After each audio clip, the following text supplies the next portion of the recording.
Well, first of all, I want to thank Charlie for giving me the floor again.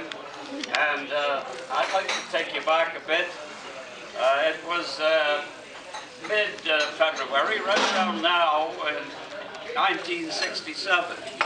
I was in St. Mary's Hospital with pneumonia. And as you can see, I did come out nose first.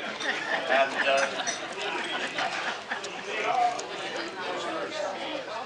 after a few days, they put me in a ward with the two other men, and I was glad of that. One was, I recall, a big man from Czechoslovakia by way of Sweden, and he had a big accent and a big smile. And the other chap was a Montrealer. I sort of thought his cup runneth over with very high self-esteem. He worked for the Parks Department. He was okay. And we would, now and then we'd commiserate together, you know, because commiserating by yourself wasn't very good. And one day, the big Czech fellow held up his, at lunchtime, his tiny metal teacup and said, black, cold, cold. And the other chap said mine too, and that was my complaint. So I thought I would do my good deed for the day, and so, you know, on that sheet of paper where you check off the tidbits that they're supposed to bring you the next day, you know, at the bottom I wrote, would please do not put the tea bag in the tiny teapot. We are now strong enough to handle the tea bag. Otherwise, by the time it gets to us, it's more like soft, tepid tar. And in memory of my French great-grandmother, I wrote, veuillez accepter, Madame, Monsieur, mes remerciements sincères et mes salutations distinguées. And Tucker went off with the tray. And would you believe, the next day, in walked, in storm, Madame Salada herself. Who's Mr. Mayor? I said, Maher.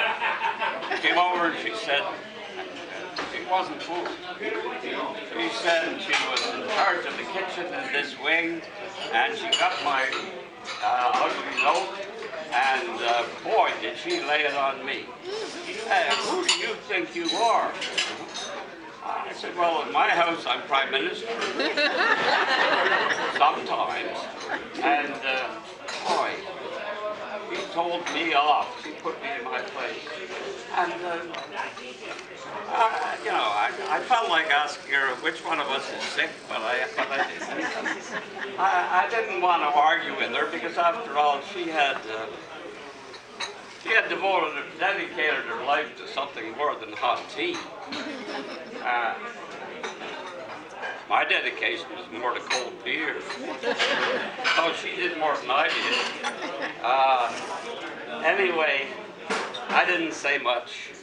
I said, I'm sorry if I offended you, but anyway, enjoy your work. And I said, don't waste your time laughing. And the other nurses were very kind, very gentle. They'd come bouncing in the morning. Beautiful day, isn't it? And that the same night, same day, after supper, in came a new nurse with a jar, back rubs. Who wants a back rub? So, I guess we all did. And you know those funny gardens that they give you in the hospital, where, you know, we young men have to learn to tie a bow in the back, you know. And the band, it comes undone anyway. You take a little walk in the corridor and you feel a draft. You got to find the two edges and hold it. Hold it close because, you know, they say a bony backside is not really sore off. And anyway, she did the two other men, and then she came to my bed and took the gown off my shoulders and said in her Scottish accent, "Not much meat here." And I told her, well, I was sick. I've lost weight. You know, I've probably lost 50 pounds. And the last week with the food